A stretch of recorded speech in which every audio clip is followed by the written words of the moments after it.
Bismillahirrahmanirrahim. Alhamdulillah wassalatu wassalamu ala sayyidina Rasulillah wa ala alihi wasahbihi ajma'in. Kita sambung mudzakarah kitab Matan Al-Muqaddimah Al-Hadramiyah dan telah kita sampai pada perbahasan rukun puasa yang keempat, iaitu al-imsak an dukhuli ainin jawfan ka batinil udhuni wal ihlili bi syarti dukhulihi min manfadhil maftuh.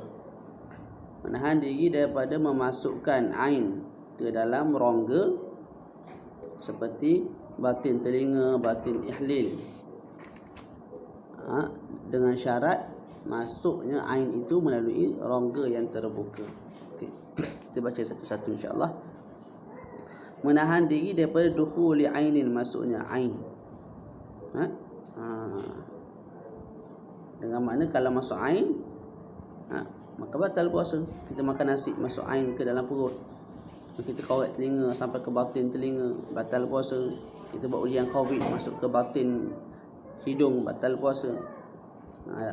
Jadi kalau masuk ain. Kalau masuk selain daripada ain, iaitu athar, kesan. Contoh kita gosok gigi. Bila gosok gigi, kita komor apa semua, lepas komor tu kita ada rasa sikit. Apa tu, kesan-kesan manis ataupun kesan-kesan pedas, berangin daripada ubat gigi yang kita gunakan. Ikutlah Halajel ke Colgate ke apa, ketika itu tidak batal sebab bukan ain, dia hanya kesan. Okey. Begitu kalau masuk rih, angin, kita bernafas ni masuk angin ke dalam rongga, tak batal sebab bukan ain. Jadi nak batal puasa mesti masuk ain. Dalam syarah sebut min a'yani dunya wa in qalat wa lam tu'kal ka hajar. Ain itu pula disyaratkan daripada a'yan ad-dunya, daripada ain-ain dunia. Kalau yang kita masukkan ke dalam rongga itu ain akhirat, contohnya ain syurga.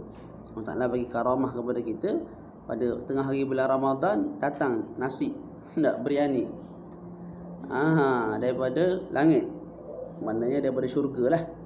Tak, kita pun makan sebagai tetamu kepada Allah Ta'ala. Tak, karamah bagi kita.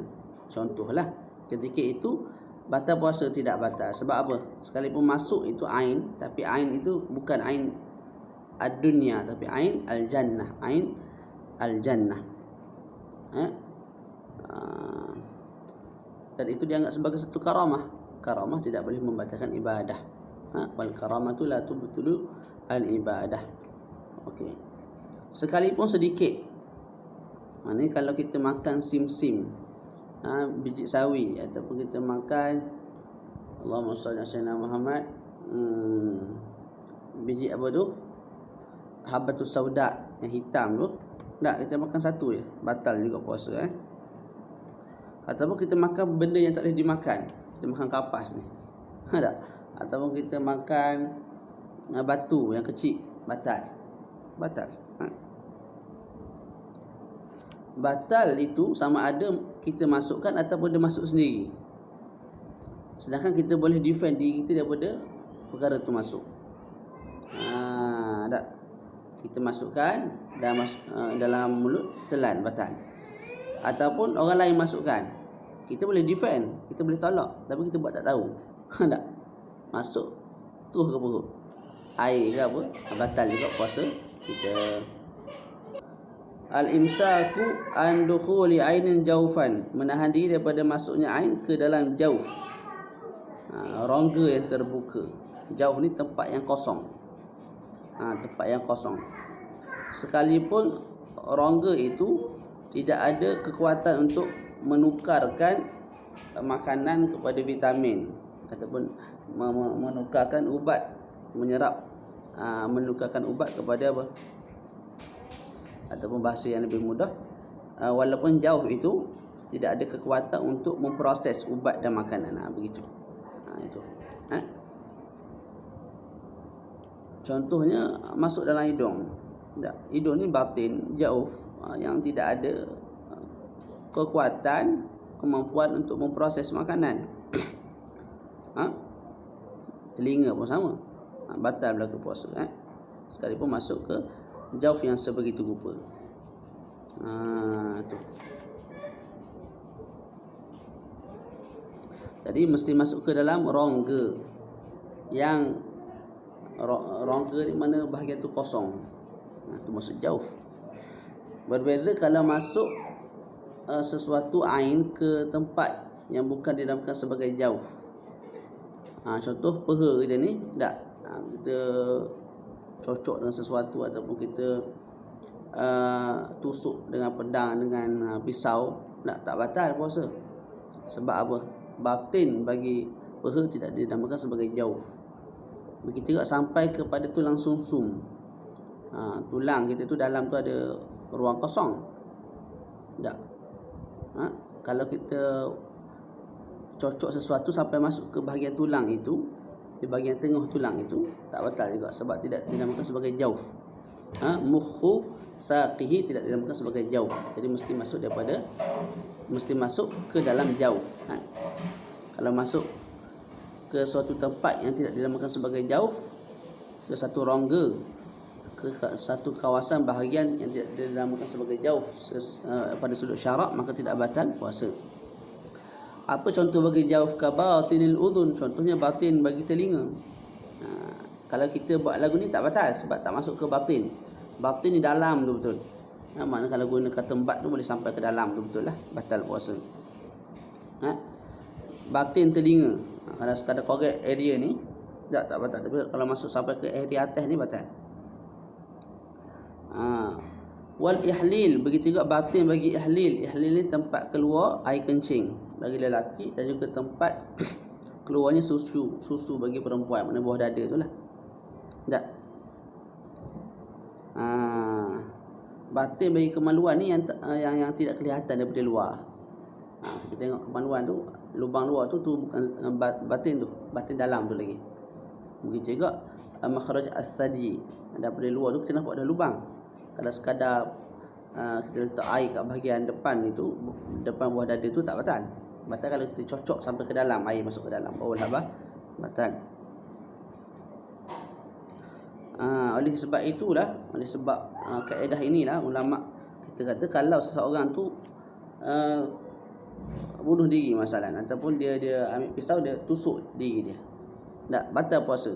Sebab apa? Dah masuk ke dalam jauf, ke dalam jauf,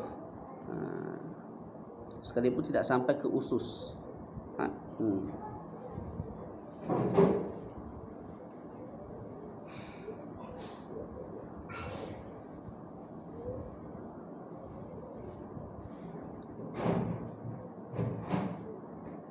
Kalau bahagian dubur disebut kat sini apa dia?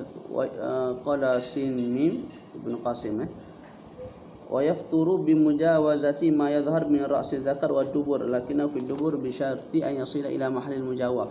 Dubur nak batal puasa kalau kita masukkan sesuatu ke mahal yang mujawaf, yang ruang kosong.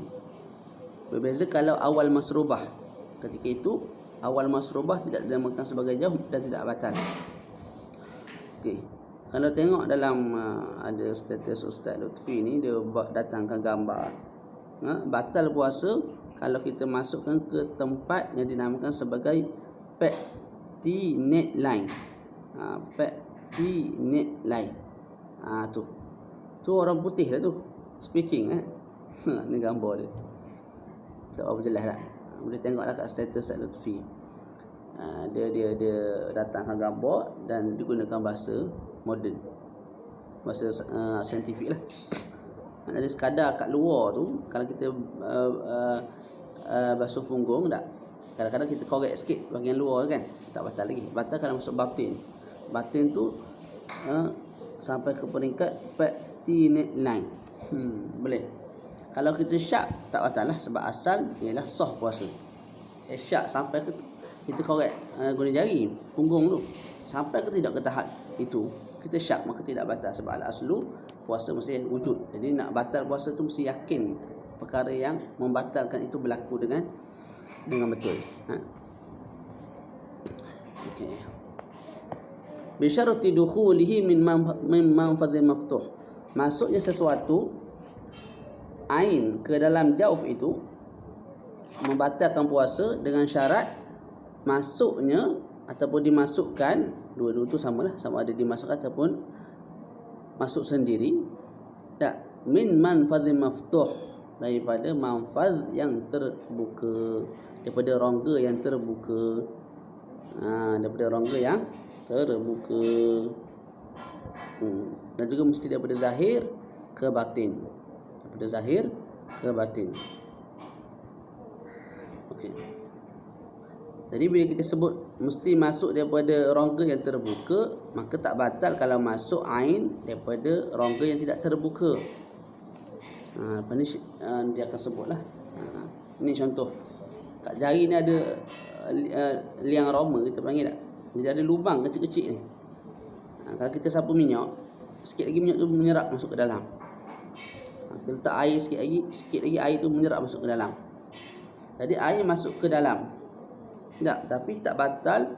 Sebab apa? Sebab masuk melalui manfaz ghairi maftuh, rongga yang tidak terbuka secara jelas, ataupun rongga yang terbuka cuma tidak dianggap sebagai terbuka di sisi syarak, maka tak batal puasa. Jadi tidak ada masalah untuk kita sapu minyak, sapu lotion, walaupun lotion itu masuk ke dalam daging kita, dalam kita punya batin kulit kita, maka tidak ada masalah, tak batal. Okey, dalam syarah sebut min zahiril ila batin, mesti ain itu masuk daripada zahir ke batin, daripada zahir ke batin. Berbeza kalau daripada batin ke batin, maka tak batal. Contohnya hingus. Hingus nak datang daripada otak kita ni, tak, terus masuk ke perut, kita sedut daripada atas turun ke perut, tak batal. Sebab daripada batin ke batin, daripada batin ke batin. Disebut kat sini malawi batala'an nukhamatan, kalau seseorang itu menelan hingus daripada kepalanya. Ni kena tanya doktor pula lah, bahagian mana yang menghasilkan hingus tu. Daripada kepala masuk terus ke perut, tak batal. Sebab apa? Daripada batin ke batin. Nak batal mesti daripada zahir ke batin. Begitu kalau kita telan alio yang ada kat lidah, tak, masuk ke perut juga tak batal. Sebab alio itu daripada batin ke batin. Daripada batin iaitu dalam mulut ke batin iaitu dalam perut, maka tidak batal. Nak batal mesti daripada zahir ke batin.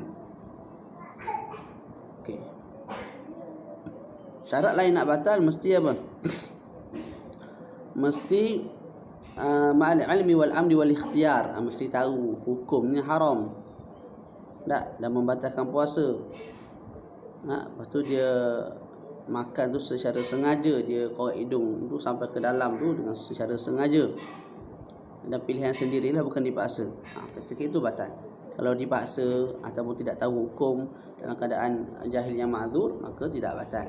Ataupun tidak sedar hari itu satu Ramadan, dia tak ingat, dia niat molek dah, tapi tengah hari itu dia tak ingat satu Ramadan. Maklumlah baru awal puasa, tak, baru hari pertama. Jadi dia makan ataupun minum tidak batal, walaupun masuk ain ke dalam batin, ke dalam rongga yang batin. Okey, membatalkan puasa juga kalau isap rokok. Isap rokok juga membatalkan puasa. Lakin istathnau minhu dukhan al-tambak li'annahu yatahassal minhu al-ain. Okey, disebut dalam kitab Basharul Karim ni, asap kalau masuk ke dalam rongga tak batal, sekalipun kita sengaja buka mulut. Itu yang disebut oleh Imam Ramli. Tapi para ulama mengecualikan asap rokok. Asap rokok kalau masuk ke batin maka membatalkan puasa. Jadi orang yang merokok membatalkan puasa. Pertama, haram merokok bulan puasa. Yang kedua, batal puasanya. Kalau tak bulan puasa pun haram juga merokok, sebab memberi mudarat pada badan. Okey. Daripada apa yang telah kita terang, maka kita akan faham apa yang kita nak sebut sebentar lagi. Apa yang disebut dalam matan, apa dia? Wala yadurru tasharrubul masam biduhni wal kuhli wal iqtisal. Tidak memberi mudarat kalau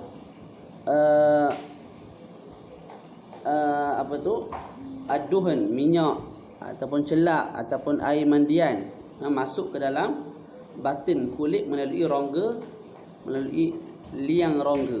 liang Roma tak? Maka tak batal. Sebab tidak dinamakan sebagai jauf.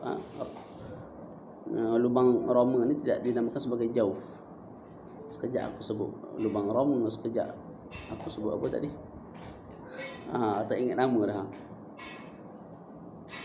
Okey. Wa wajada launahu fi nahwi nukhamah, sekalipun didapati warnanya. Contoh orang pakai celak, tak? Lepas tu bila pakai celak, ada ruang kat sini yang membawa menyambung celak itu ke dalam, ke tekak lah. Jadi warna celak tu hitam tu sampai ke tekak ni kekal tidak batal, kekal tidak batal. Sebab masuk daripada rongga yang tidak terbuka. Okey. Cuma khilaful aula jugalah. Kita nak bercelak, kita nak mandi, kita nak sapu ni saja tak sampai masuk air ke dalam batin kulit, itu khilaful aula. Sebab nak raikan khilaf Sayyiduna Imam Malik rahimahullah. Okey. Fa in akala aw syariba nasiyan aw jahilan qalilan aw kathiran lam yuftir. Maka bila mana seseorang itu makan atau minum ataupun memasukkan sesuatu seperti kayu, seperti katembat ke dalam telinganya, ke dalam batin telinganya, dalam keadaan dia lupa yang dia sedang berpuasa, ataupun jahilan, dia tidak tahu hukum memasukkan sesuatu ke dalam rongga itu membatalkan puasa, ataupun dia tu dipaksa, tak? Sama ada dia makan minum tu sedikit ataupun banyak, maka tidak batal. Dah sebut dah tadi tu. Jelaslah. Sebab apa tak batal? Li umumi khabar sahihain. Sebab umum khabar Bukhari Muslim sebut man nasiya wa huwa shaimun fa akala aw syariba falyutimma shaumah. Siapa-siapa yang lupa yang dia tu sedang berpuasa, maka dia makan, dia minum. Tak? Maka lepas makan minum tu sempurnakan sahaja puasanya. Jadi bila Nabi sebut falyutimma shaumah, dalil makan minum dalam keadaan lupa tak batal. Dan Nabi sebut tak makan banyak sikit, Nabi tak sebut, itlak lagu tu. Jadi kalau kita makan sikit ke banyak ke atas alasan lupa, maka tidak ada masalah, tak batal. Tapi lupa sungguh lah, bukan buat-buat lupa. Dan lupa tu betul-betul sampai habis makan. Bukan starting lupa dan 2-3 suap tinggal puasa. Itu balun sampai habis, itu batal lah. Dalam hadis yang lain Nabi bagi tahu Allah Ta'ala bagi rezeki kat dia, Allah Ta'ala bagi makan dan minum kepada dia hari tu. Jadi terimalah rezeki tu dan tak batal puasa. Tak, kenyang pun dapat, pahala puasa pun dapat. Okey. Berbeza kalau na'am man akala nasiyan masalah. Berbeza masalah kalau seseorang tu makan kerana terlupa. Makan keropok ni terlupa, tak batal. Tapi dia iktiqad, dia sangka disebabkan kejahilan dia, makan secara lupa tu batal. Jadi dia kata aku dah makan. Tak, walaupun secara lupa batal. Alang-alang batal, habis aku makan terus. Jadi dia makan kali kedua dalam keadaan dia sedar yang dia sedang berpuasa, batal puasa dia. Batal puasa dia. Okey. Wal jahil kan nasi bijabi'in udhri. Walau alima tahriman akli, kalau seseorang tu tahu hukum makan tu haram, tapi dia tidak tahu pula makan itu membatalkan puasa. Dia tahu bulan Ramadan ni tak boleh makan. Tak. Tapi dia tidak tahu makan tu membatalkan puasa. Boleh jadi haram tapi tak batal. Dia makan juga, kita sebut puasanya batal. Sebab apa? Sebab bila kamu tahu itu haram, patutnya kamu tak boleh buat. Tak. Kamu tahu haram, kamu buat juga, batal lah. Sama ada kamu tahu makan tu membatalkan puasa ataupun tidak. Boleh. Wala yu'adzar al-jahilu illa in qaruba ahluhu bil Islam. Dalam syarah tambah walam yakun mukhalitan ahlu bihaitsu ya'rif minhum anna dhalika muftirun aw nasha'a bi bariyatin ba'idatin anil ulama. Orang yang jahil, kita sebut tadi dimaaf oleh syarak. Kalau dia makan, kalau dia masukkan sesuatu ke dalam anggota badan dia, anggota batin, rongga batin badan dia, dimaaf. Kalau apa? Kalau ataupun kita baca dalam kitab ni, tidak dimaaf orang yang jahil kecuali, ni nak sebut orang jahil yang dimaaf. Ada berapa? 2, 3. Pertama, in qaruba ahadu bil Islam, baru peluk Islam. Kawan tu baru peluk Islam dan kawan tu duduk jauh daripada ulama. Jadi dia tidak tahu yang masukkan sesuatu ke dalam rongga membatalkan puasa. Dia tidak tahu kalau berjimak membatalkan puasa. Dia tidak tahu kalau makan membatalkan puasa. Dia ingat puasa ni tak boleh makan pagi sampai tengah hari je. Petang tu dia makan lah, bahas pinggan 2 pinggan. Jahil hukum sebab baru peluk Islam, tak dah belajar lagi. Tak batal puasa dia. Tapi dengan syarat dia tu baru peluk Islam dan duduk bukan di kawasan orang Islam.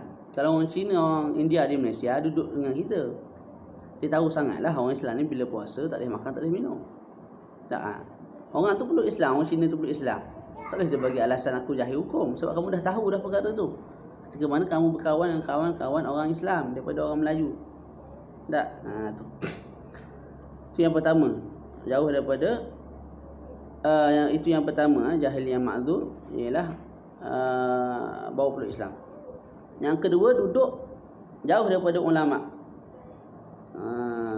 Sekira-kira tak boleh nak berpindah pergi kepada ulama tu belajar dengan mereka. Tak.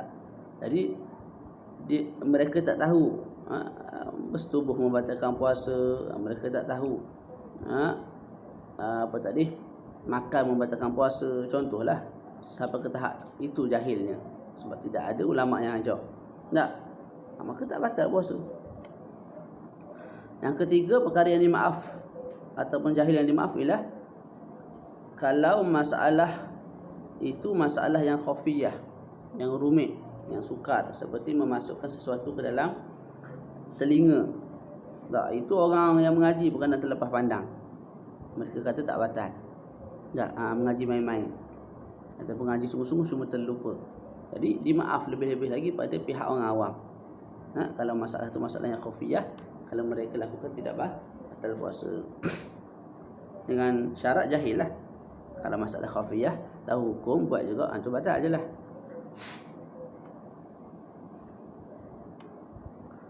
Okey, orang yang sakit buasir, ada kala keluar usus tu, bahagian ujung saluran apa tu, berak dia tu nak keluar sampai ke zahir punggung. Dia masukkan balik ke dalam, tidak batal. Sekalipun ketika mana dia masukkan balik tu termasuk sekali jari-jari ke dalam apa tu, pertinent line tadi tu. Apa nama tadi? Tak batal juga, ada masalah.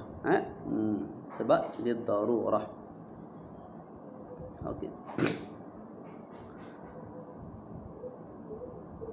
Begitu juga tidak batal kalau masuk lalat, nyamuk ke dalam perut dia tanpa ikhtiar daripada dia. Tak batal.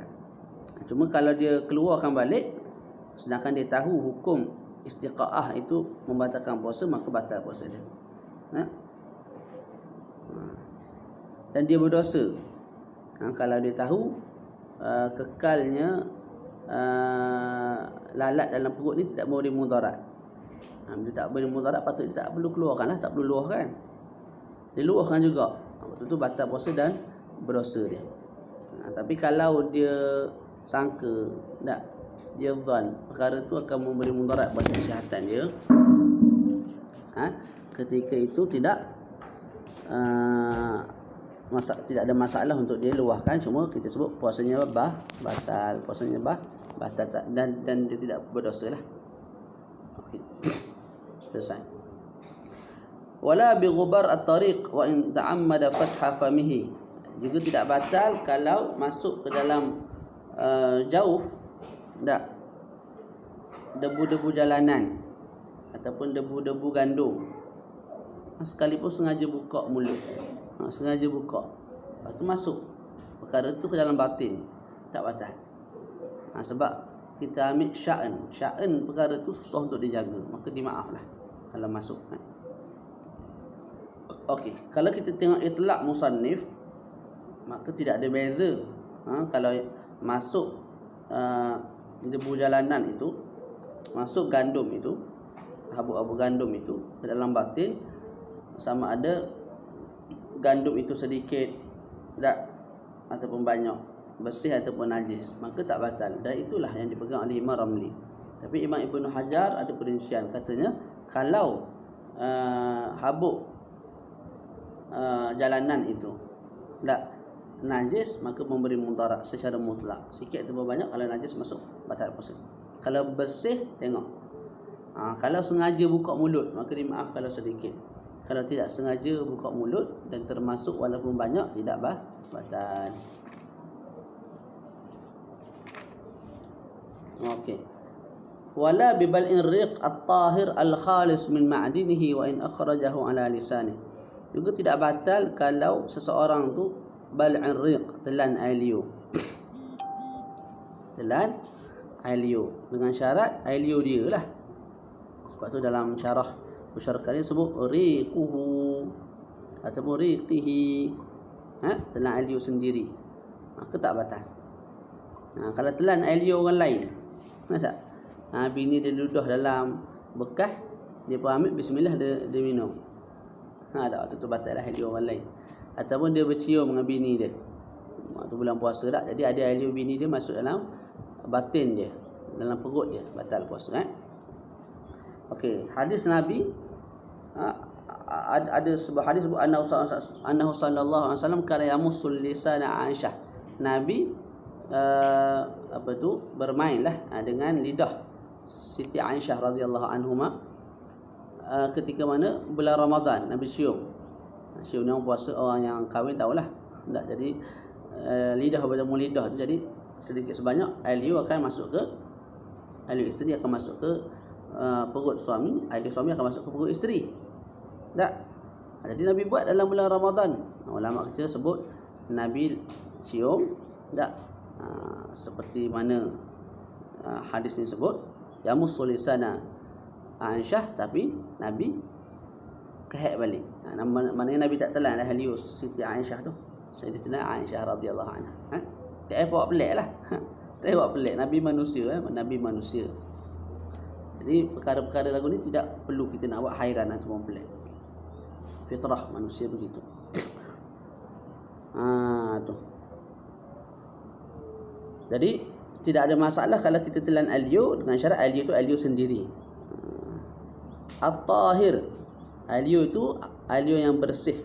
Kalau kita telan air liur yang bernajis, walaupun dengan najis darah gusi, sekalipun air liur itu tidak berwarna darah, sedangkan ada darah, tak kekal membatalkan puasa. Sebab bila mana air liur itu bernajis, maka dijadikan najisnya air liur itu bimanzilati ain, seolah-olah ada ain yang masuk ke dalam rongga kita. Okey. Cuma dalam Tuhfah Imam Ibnu Hajar sebut dimaaflah bagi mereka yang ada sakit gusi berdarah. Ini kalau duduk negara panas boleh jadilah. Tak, Mesir ke mana, masuk bulan Ramadan tu habis, lama tak makan, dia berdarah gusi. Tidak ada masalah kalau telan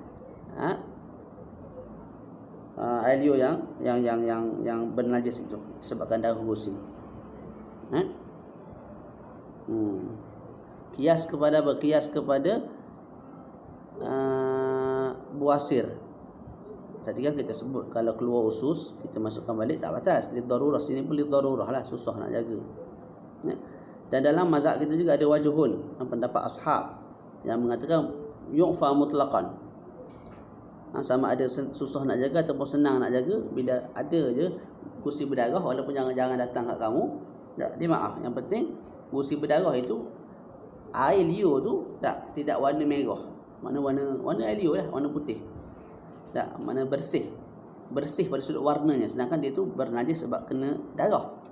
Kalau kamu telan dalam keadaan safi itu, bersih itu, tak suci itu, mana suci kat sini maknanya bukan lawan kepada najis, tak. Suci maknanya air liur tu putih.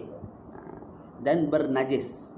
Disebabkan kerana darah gusi ketika itu tidak ada masalah. Okey.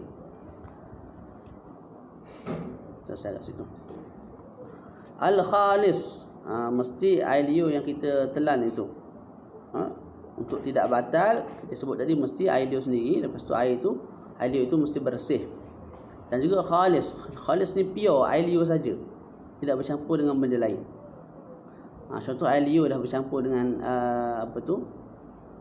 cairan gula, kita pun telan rasa manis. Air liur sekali dengan cairan gula, batal lah. Tak. Ataupun air liur tu dah berubah warna, berubah bau, yang berpunca daripada ain. Contohlah ada daging kat dalam ni. Tak, daging tu kita tak telan, tapi disebabkan daging tu duduk lama dalam lidah, dalam mulut, dalam mulut, air liur berubah warna dia. Jadi air liur berubah warna disebabkan ada ain dalam tu. Kita telan air liur tu, batal puasa. Tak batal kalau kita telan pure air liur, tidak berubah warna atau bau ataupun rasa. Tak. Melainkan kalau berubah tu disebabkan mujawir. Disebabkan mujawir. Kalau disebabkan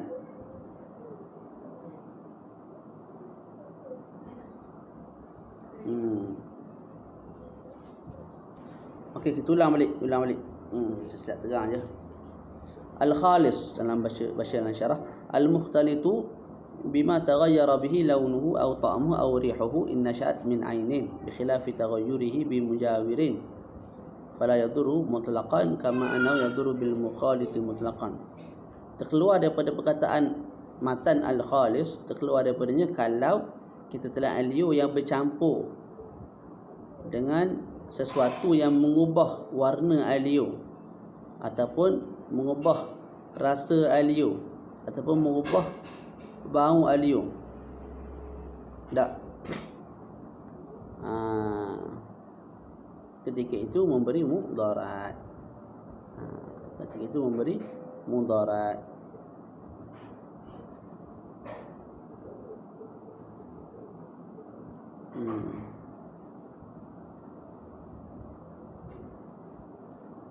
Allah alam. Begitu. Okey, baca.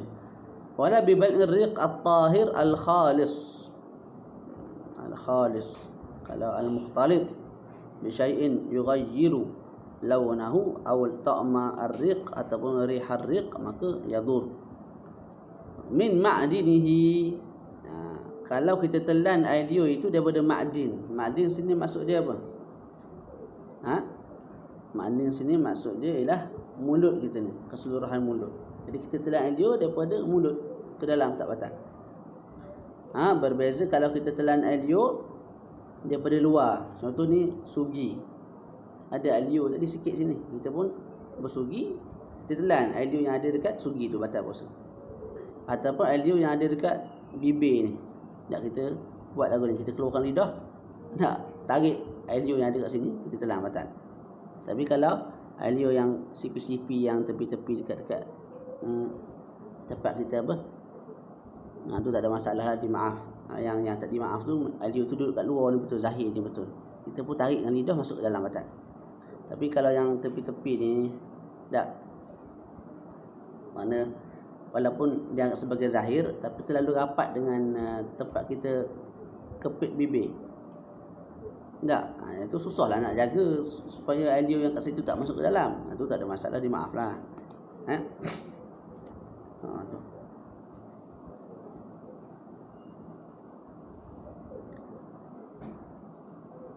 Okey.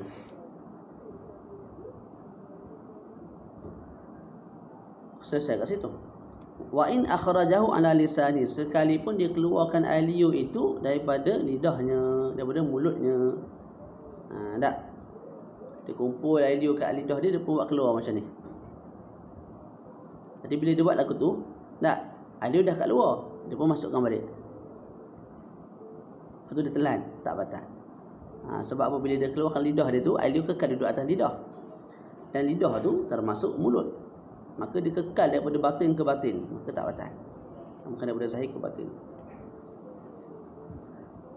Ataupun kekal daripada ma'din lah. Kekal daripada ma'din masuk ke dalam, maka tak batal. Yang batal kalau daripada selain daripada makdin, daripada bibir atas ni dan sebagainya. Okey, selesai kat situ.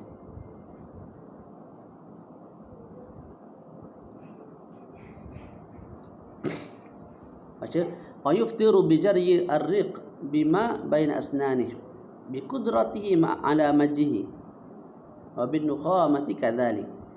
Juga membatalkan puasa. Ni bukan jugalah. Tadi bincang perkara yang tidak membatalkan puasa tak? Tidak batal puasa kalau makan dan minum dengan keadaan lupa ataupun jahil hukum. Lepas tu tidak batal puasa kalau sengaja buka mulut dan masuknya debu jalanan. Tak batal puasa kalau telan air liur, sekalipun kita kumpul air liur dan telan tak batal. Sekali nak bincang perkara yang membatalkan pula ni. Wa yuftiru bi jaryi riq bima baina asnani. Dia berkait dengan riq juga. Batal puasa kalau air liur berjalan bersama-sama makanan yang ada di celah-celah gigi. Ada makanan tertinggal di celah gigi, daging ke apa. Tak. Bila ditelan air liur, daging tu tercabut lah. Dan dia mampu untuk kehek balik, untuk buang daging tu. Tapi dia tak buang, dia telan juga, maka batal lah puasanya. Berbeza kalau daging tu ada di gigi, tak. Kemudian aliu bawa sekali daging tu masuk ke dalam perut, dan kadang kawan tu tak boleh nak kontrol dan tak boleh nak buang balik daging tu. Kata itu tidak batal. Yang batal kalau seseorang tu ada kemampuan untuk buang balik, untuk kehek balik, tapi tidak dibuang, maka batal. Okey, begitu. Dan sunat pada waktu malam kita takhlil, tak wajib.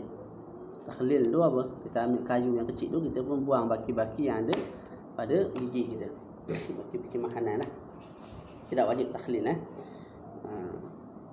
Sekalipun yakin bagi esok, tak, kalau aku telan liur, telan sekalian daging yang berbaki tu. Kadang-kadang aku tak mampu dah buang balik daging tu. Sekalipun kita yakin berlaku perkara itu pada waktu siang, tidak ada masalah. Tak wajib juga kita takhlil pada waktu malam ataupun khilal. Tak wajib. Wa bin nukhamati kadzalik. Begitu kalau masuk kahak,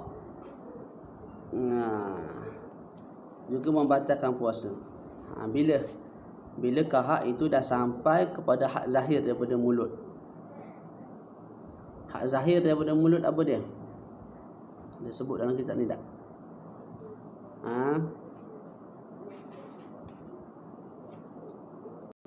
Okey, saya nakalkan daripada Taqrira' As-Sadidah kerana lebih mudah. Hak zahir ialah makhraj harf al-kha. Makhraj harf al-kha, kha. Hak batin makhraj bagi harf al-ha. Al-ha yang bulat tu. Menjadi khilaf antara Imam Ramli dengan Imam Nawawi dengan Imam Rafi'i pada makhraj huruf ha. Imam Nawawi kata ha ialah had al-zahir. Imam Rafi'i kata itu had al-batin. Jadi al-kha confirm had zahir, al-ha confirm had batin, al-ha khilaf. Imam Nawawi kata itu had zahir, Imam Rafi'i kata itu had batin. Itu had apa? Batin. Jadi kalau hingus ataupun kahak dah sampai kepada had zahir, iaitu di kawasan makhraj ha, di kawasan makhraj ha, di kawasan makhraj al-kha dan juga ha di sisi Imam Nawawi. Tak. Dan kita boleh buang, mampu buang kahak tu, tapi kita tak buang, kita telan balik, batal lah puasa kita. Batal lah puasa kita. Berbeza kalau kahak itu berada pada makhraj al-ha, maka kalau ditelan tak batal, sebab daripada batin ke batin tidak batal. Yang batal kat sini daripada zahir ke batin. Okey, boleh.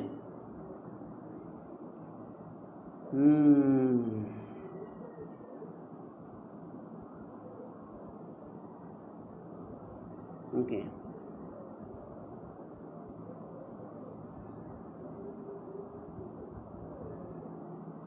bi an wasalat hadd zahir. Kalau dia baca dalam syarah ni, bi an wasalat sekira-kira qahar itu sampai pada had zahir, makhraj al-kha daripada mulut. Lepas tu kita main-main, kita gerakkan qahar tu. Tiba-tiba apa? Kita tak nak kontrol, tertelan, batal juga puasa. Sebab apa? Sebab kita pisah untuk, sebab dia dah sampai pada had zahir dan kita sengaja pula gerakkan dia main dalam mulut ni. Tiba-tiba tertelan juga batal. Ataupun dia bergerak dengan sendiri qahar tu dan kita mampu untuk buang tapi kita tak buang, sedangkan dia dah sampai pada had zahir, juga batal. Berbeza kalau qahar tu bergerak dengan sendiri, maknanya bukan daripada ikhtiar kita lah, kontrol kanan kiri qahar tu. Tak, kita bawa ke kanan, bawa ke kiri, bawa ke depan, tak. Dia aliran dia sendirilah, pergerakan dia sendiri, dan kita tak mampu nak kehat balik. Tak, kata itu tidak batal li uzrihi. Macam wa bi wusuli ma'il madmadati ila al-jawf in balagha fi ghairi najasah. Begitu juga membatalkan puasa kalau sampainya air komor, air komoran, ataupun air istinsyak, masukkan air dalam hidung tu. Tak. Kalau masuk ke dalam jauh, batal.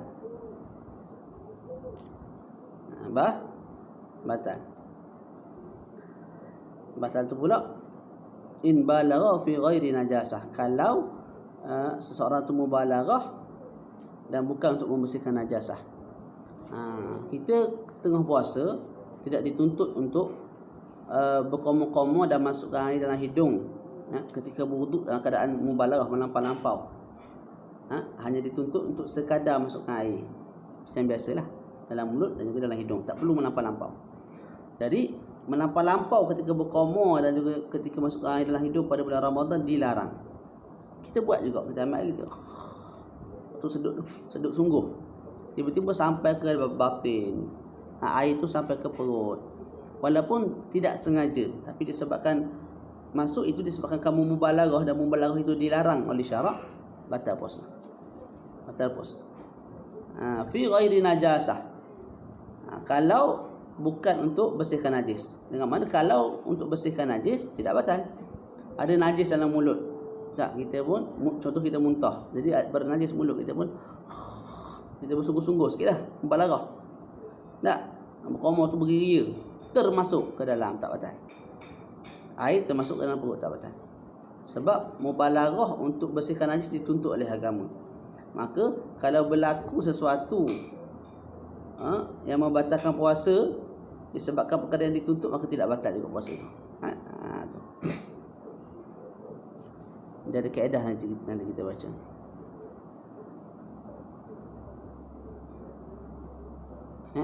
Jadi kalau ada najis pada mulut, pada hidung, dan kita melampau-lampau untuk membersihkan najis tersebut sehingga menyebabkan masuknya air ke jauh, tidak batal puasa kita. Sebab itu perkara yang dituntut. Adapun najis yang ada pada hidung, pada mulut tu ma'fu, yang dimaaf, ataupun masykuk, kita syak ada najis ke tidak, kita pun bersih ihtiyatan, termasuk air juga tidak ada masalah, tak batal. Okey. Wa bi ghairi mubalaghatin min madmadatin litabarrudin aw rabi'atin. Batal juga puasa kalau masuknya air ke dalam jauh, ketika mana kita masukkan air dalam hidung, masukkan air dalam mulut atas tujuan untuk bersejuk-sejuk, bukan berwuduk, saja-saja nak sejukkan hidung, kita masukkan air tanpa mubalaghah, tanpa melampau-lampau, saja nak basahkan mulut kita masukkan air. Dah, tiba-tiba tertelan, batal. Sebab berwuduk, sebab madmadah dan istinsyak untuk tabarruk tidak ditutup oleh syarak. Maka kalau berlaku masuknya sesuatu dalam batin, dalam jauh, membatalkan puasa. Ataupun kali keempat, kita basuh 3 kali dah mulut, tak berkomor, komor kali keempat. Komor kali keempat itu tidak ditutup oleh syarak, dilarang oleh syarak. Jadi kalau termasuk ke dalam batin, ke dalam jauh, batal puasa kita. Sama ada berkomor kali keempat tu secara mubalaghah atau tidak. Begitu juga kalau orang tu mandi dalam keadaan menyelam, sedangkan dia boleh mandi keadaan biasa, sengaja pisah menyelam, dan termasuk sesuatu ke dalam batin, dalam jauf, batal puasanya. Kesimpulan, satu kaedah disebut oleh ulama kita, annama sabaqa li jawfihi min ghairi ma'murin bihi yuftiru bih, atau min ma'murin bihi walau manduban lam yuftiru bih. Ini kaedah. Setiap perkara yang, setiap air, setiap sesuatu yang masuk ke dalam jauf disebabkan daripada satu perkara yang ditutup oleh syarak, maka tidak membatalkan puasa. Contoh, berkomor dengan biasa tanpa mubalaghah pada siang bulan Ramadan. Tak, kita basuh najis walaupun dengan secara mubalaghah pada bulan Ramadan. Itu satu tuntutan oleh syarak. Kita buat termasuk air ke dalam rongga, tak batal. Termasuk kalau sengaja batal lah. Itu jelas. Au min ma'murin bi walau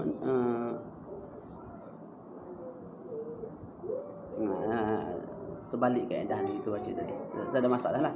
Itu yang pertama. Yang kedua, kalau benda itu tidak dituntut oleh syarak. Contoh, berkomor untuk sejukkan mulut, tak masukkan air dalam hidung untuk basuhkan hidung, tak, itu tak dituntut oleh syarak. Wuduk basuhan kali keempat, komor kali keempat, tak, masukkan air ke dalam hidung kali keempat, ataupun komor dengan mubalaghah walaupun kali pertama, masukkan air dalam hidung dengan mubalaghah walaupun kali pertama. Kita buat semua tu perkara yang tidak dituntut oleh syarak, dilarang oleh syarak, tiba-tiba termasuk, walaupun termasuk batal kita punya puasa. Okey. Jadi diambil daripada perbahasan yang telah kita bincangkan, tak, kalau kita mandi wajib ataupun mandi sunat, kita mandi, tiba-tiba termasuk air dalam telinga, batin telinga, tak batal. Tidak diwajibkan kita mandi lagu ni, sengit. Basuh bahagian tepi ni kita sengit, tak, supaya air tak masuk dalam telinga ni.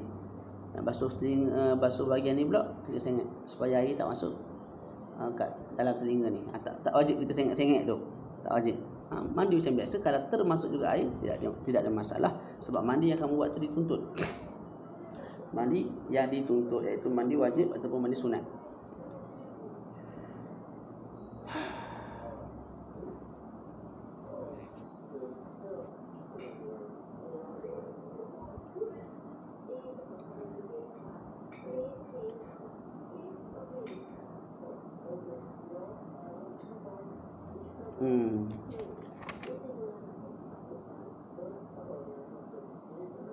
Okey, dibaca sikit sini masalah ni.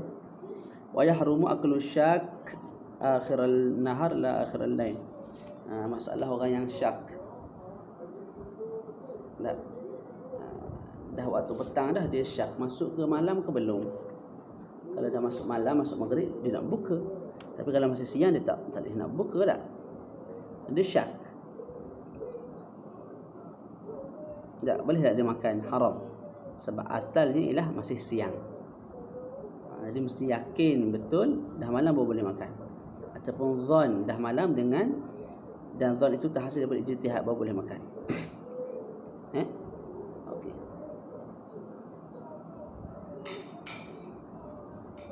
La akhirul lail. Berbeza kalau syak pada akhir malam. Akhir malam tu dia syak, ini malam masih ada ataupun siang. Kalau malam masih ada, dia nak bersahur, nak makan 2-3 teguk air, 2-3 suap nasi. Tak. Ketika itu tidak haram untuk dia makan. Sebab apa? Sebab asalnya malam. Jadi malam tu masih kekal sehinggalah yakin betul-betul siang. Jadi dia syak pada hilangnya malam tu. Dia boleh makan, tidak ada masalah. Tadi asalnya siang, jadi haram dia makan. Bagaimana tidak yakin hilangnya siang dan datangnya malam. Sekarang ni asalnya malam, maka dia boleh makan untuk bersahur. Bagaimana tidak yakin datangnya siang. Okey.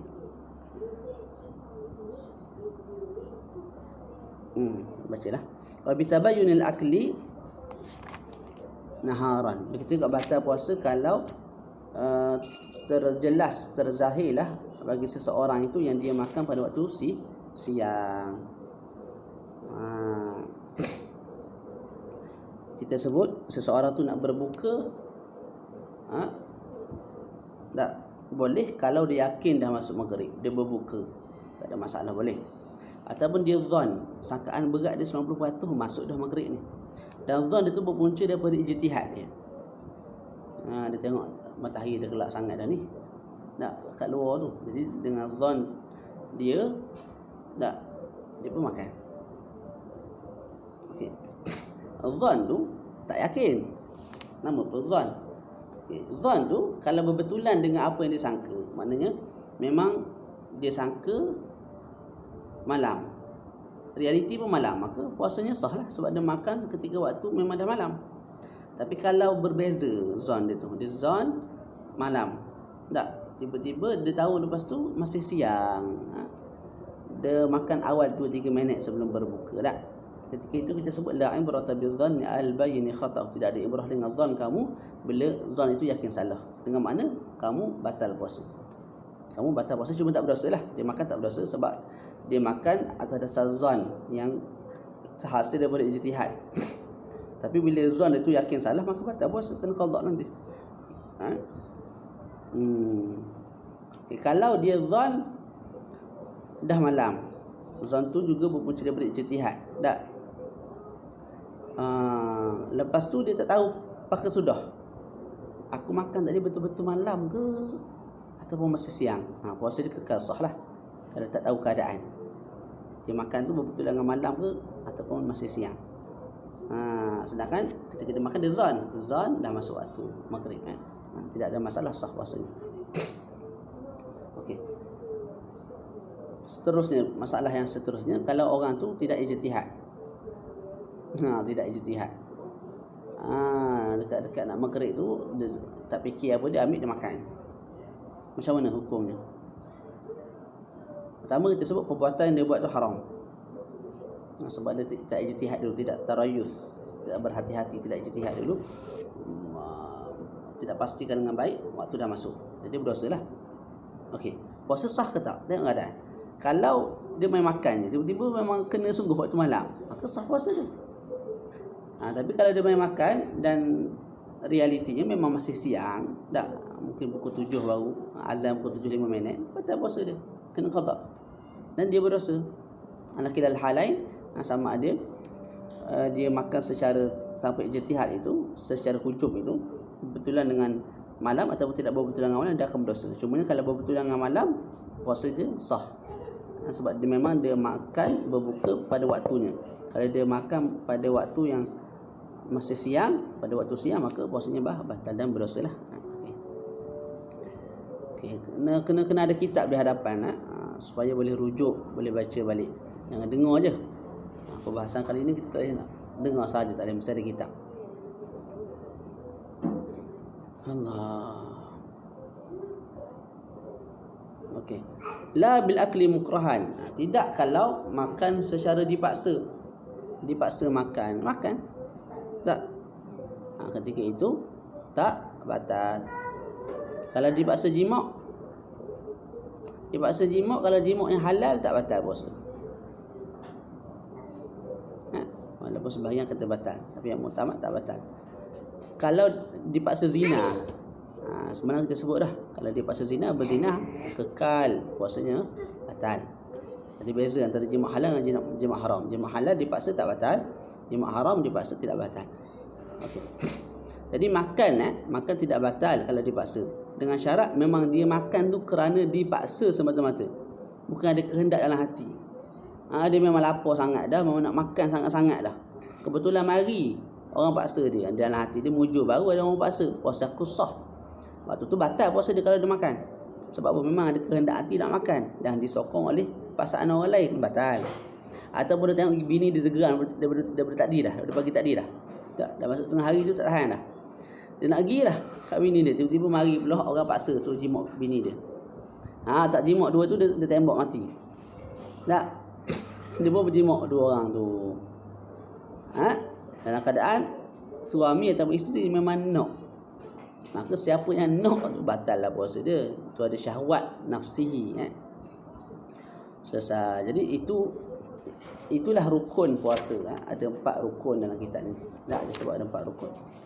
Yang kelima sampai yang ketujuh, itu syarat sah puasa. Kita baca mudah ni. Al-khamis was-sadis was-sabi' al-Islam. Itu syarat sah puasa mesti Islam. Jadi kalau seseorang itu kafir walaupun sesaat dalam sehari, batal puasa dia. Nak buka lah, baki lagi seminit, dia murtad, batal puasa. Jadi kalau murtad walaupun sesaat dalam sehari, batal puasa. Tengah hari tu dia murtad sekejap, dia masuk Islam balik, batal puasa dia. Itu yang kelima. Yang keenam, wan naqa'nal haid wan nifas, suci daripada haid dan nifas. Siapa-siapa yang datang haid ataupun nifas walaupun sesaat, ketika mana sedang puasa, batal puasa dia. Tak dekat-dekat nak buka datang darah haid, batal puasa. Tak. Ataupun masa sahur ada darah haid. Masuk subuh ada darah haid. Lepas habis azan subuh, suci lah. Puasanya batal. Sebab apa? Awal Ramadan, iaitu awal subuh tu dimulai dengan haid. Jadi haid, nifas, walaupun sesaat, batal puasa. Tu. Wal aqlu fi jami'an nahar. Juga syarat untuk sah mesti berakal pada sepanjang hari. Berakal sepanjang hari. Kalau orang tu gila, walaupun sesaat dalam sehari, batal puasa dia. Batal puasa dia. Tengah hari tu dia gila sekejap, batal puasa. Okey. Jadi murtad, datangnya haid, datangnya nifas, gila, walaupun sesaat dalam sehari, batal puasa. Walaupun tak sengaja, batal puasa. Contoh haid, nifas tu bukan dia pilih, batal puasa. Lepas tu boleh jadilah kat sini kita sebut sikit, walaupun tak ada dalam kitab, hukum kita makan ubat nak lambatkan haid supaya kita boleh puasa penuh, tidak ada masalah selagi mana tidak beri mudarat pada tubuh badan. Itu kena rujuk doktor lah, beri mudarat tak tu. Yang tanya ustaz tak tahu. Ustaz kata boleh. So, sudah mati kawan tu. Okey, wala yadurun naum al-mustaghriq, tidak ada masalah tidur sepanjang hari. Tu. Dah. Azan subuh, dia sahur semangat bangun. Makan udang, makan sotong, makan ketam. Tak. Lepas tu minum air laici, air sirap Bandung. Tak. Laici kang pun ada. Lepas tu dia pun tidur, tak ada sembahyang subuh. Bangun maghrib tu, puasanya sah. Puasanya bersah, sekalipun dia berdosa seperti dia sembahyang lah.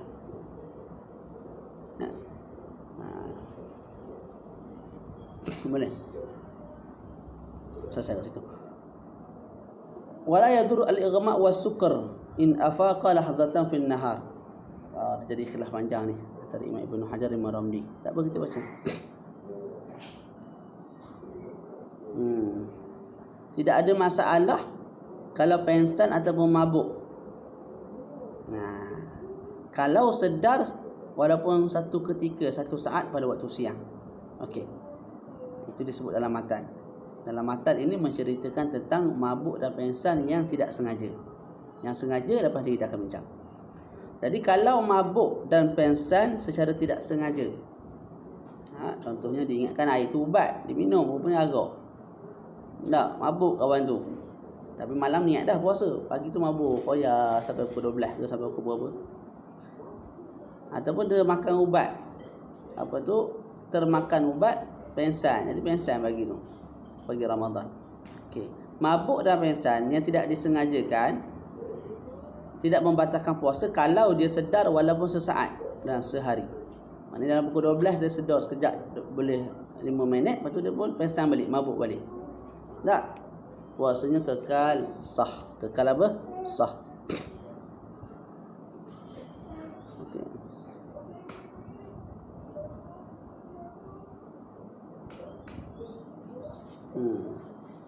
Begitu juga orang yang baru datang mabuk. Dia pagi okey, pukul 12 baru dia mabuk. Mungkin terminum air secara terlupa. Tak, rupanya ingatkan air, rupanya agak ataupun ubat pengsan. Pengsan kawan tu mabuk sampai ke maghrib. Pengsan dah mabuk tu. Pengsan tu pun mabuk tu. Tak batal juga. Sebab apa? Dia dah sedar dah. Daripada subuh sampai pukul 12 tu, maka tak batal lah. Sebab kita sebut tadi, tak batal mabuk dan pengsan yang tidak disengaja kan, kalau sedar walaupun sesaat, kawan tu dah sedar daripada pagi sampai pukul 12 dah, petang tu baru dia mabuk sampai ke maghrib, maka tak ada masalah lah, tak batal. Okey. Okey, kalau sengaja pula mabuk, sengaja mabuk jadi khilaf antara Imam Ibn Hajar, Imam Ramli. Coba kita bacakan kita. Wa amma idza ta'adda bi qala Qurdi fa ya'tham bihi wa yabtulu sawmu wa yazamu al-qada' wa in kana fi lahzatin min an-nahar wa qada in shariba muzila lil aqli ta'addiyan fa in kana li hajati fa huwa kal ighma. Kalau sengaja mabuk, sengaja pengsan, Imam Qurdi berkata, pertama berdosa. Dia makan ubat untuk mabuk, makan minum air untuk pengsan tu, sengaja berdosa. Dan batal puasanya dan kena qada. Sekalipun mabuk itu sesaat berlaku dalam sehari, tapi punca mabuk itu, punca pengsan itu tak adalah disengajakan, maka batal puasa.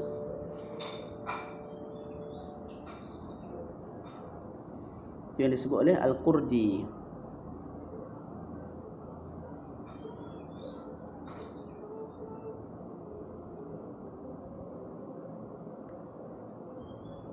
Fi Ramli dalam kitab Nihayah disebut pula la yadurru ighma aw sukr ba'd al-nahar walau bi ta'addin. Tidak ada masalah pengsan ataupun mabuk sebahagian hari walaupun dengan sengaja. Tu. Sengaja mabuk, sengaja pengsan, tapi pengsan tu bukan sehari semalam, bukan daripada subuh sampai ke maghrib, tak. Tapi separuh hari sahaja ataupun 2-3 jam sahaja. Ketika itu tidak batal juga di sisi Imam Ramli. Jadi Imam Ramli nak kata batal mabuk dan pengsan secara sengaja itu dua syarat. Pertama, Imam Ramli nak batal mabuk di sisi Imam Ramli, mabuk dan pengsan itu nak membatalkan puasa dengan dua syarat. Pertama, sengaja mabuk. Yang kedua, mesti mabuk dan pengsan itu daripada subuh sampai ke maghrib, sehari semalam lah. Kalau gugur salah satu syarat, tak batal. Tidak batal. Dengan mana sengaja mabuk, tapi mabuk tak sampai 2-3 jam, tak sampai sepanjang hari, tak, mana ada sedar juga walaupun sekejap dengan sehari tu, tak batal. Okey, ataupun makan ubat mabuk ataupun ubat pengsan secara tidak sengaja, tidak sengaja, dan mabuk sehari semalam, tak batal juga. Sebab apa? Tidak sengaja. Nak batal mesti sengaja, tak, dan mesti mabuk dan pengsan itu sehari semalam. Itu di sisi Imam Ramli. Gugur satu syarat, tak batal. Yang disebut oleh Imam Ramli ini disebut juga oleh Imam Ibn Qasim Al-Abbadi dan juga Imam Ibn Hajar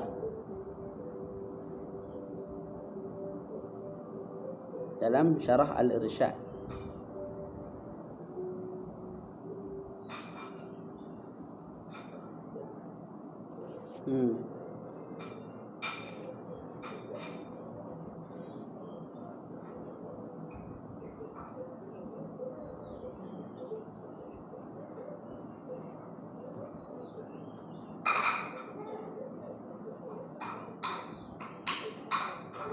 Okey, boleh. Tapi Imam Ibn Hajar dalam tempat yang lain, tak, dalam tempat yang lain, jadi Imam Ibn Hajar pun bab ni dia pendapat dia berbeza-beza juga lah. Pada satu tempat macam Imam Ramli, pada tempat yang lain dalam kitab ni disebut la yabtulu shaumu ghairul muta'addi minhu wa in istaghraqa an-nahar. Tidak batal puasa kalau orang tu tak sengaja, sekalipun sehari semalam. Tu. Okey, kita ulang kesimpulan bagi pengsan dan juga mabuk ni. Nampak pening tu. Ulang. Okey. Kesimpulan bagi masalah mabuk dan pengsan, kita ada dua imam. Pertama Imam Ramli, kedua Imam Ibn Hajar. Pendapat Imam Ramli, batal puasa kalau pengsan dan mabuk kalau cukup satu syarat, iaitu mesti pensan dan mabuk sepanjang hari. Mana daripada subuh sampai ke maghrib pensan. Daripada subuh sampai ke maghrib mabuk. Sama ada sengaja pensan ataupun tidak sengaja. Sama ada sengaja mabuk ataupun tidak sengaja. Tak, kerana cukup satu syarat, iaitu sepanjang hari berlakunya mabuk dan pensan itu, maka batal di sisi Imam Ramli. Selesai Imam Ramli. Imam Ibnu Hajar. Imam Ibnu Hajar ada dua pandangan. Satu imam tapi ada dua pandangan.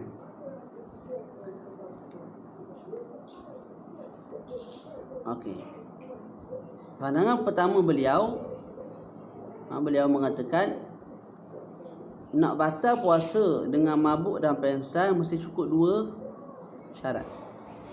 Pertama, sengaja pensan, sengaja mabuk, dan mesti mabuk dan pensan itu sepanjang hari, dari subuh sampai ke maghrib. Kalau gugur salah satu syarat ini, tak batal puasa. Maknanya sepanjang hari mabuk tapi tidak sengaja mabuk, tak batal. Ataupun sengaja mabuk tapi tak sepanjang hari, juga tidak batal. Mesti terhimpun dua perkara barulah batal. Itu pendapat Imam Ibnu Hajar yang dapat difahami daripada syarah beliau ke atas Al-Irsyad. Begitu juga satu tempat dalam Tuhfah. Okey. Selesai satu. Pendapat Imam Ibnu Hajar di dalam kitab Tuhfah juga, cuma di tempat yang lain. Beliau mengatakan batal puasa disebabkan mabuk dan pensan. Tak.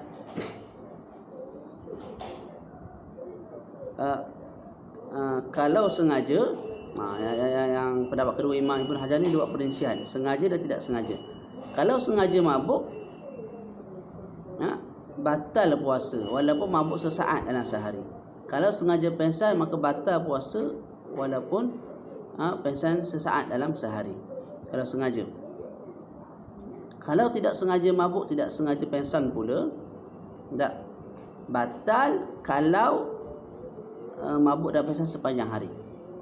Tak sengaja mabuk, nak batal mesti sepanjang hari mabuk. Tak sengaja pensan, nak batal mesti sepanjang hari pensan. Jadi kesimpulan, Imam Ramli ada satu pendapat, Imam Ibnu Hajar ada dua pendapat, dan telah kita terangkan. Yang saya duk syarah pusing sana pusing sini pening tu, kita lupakan sahaja. Tak. Tu. Sallallahu ala sayyidina Muhammad wa ala alihi wa sahbihi wa baraka wa sallam. Alhamdulillahirabbil alamin.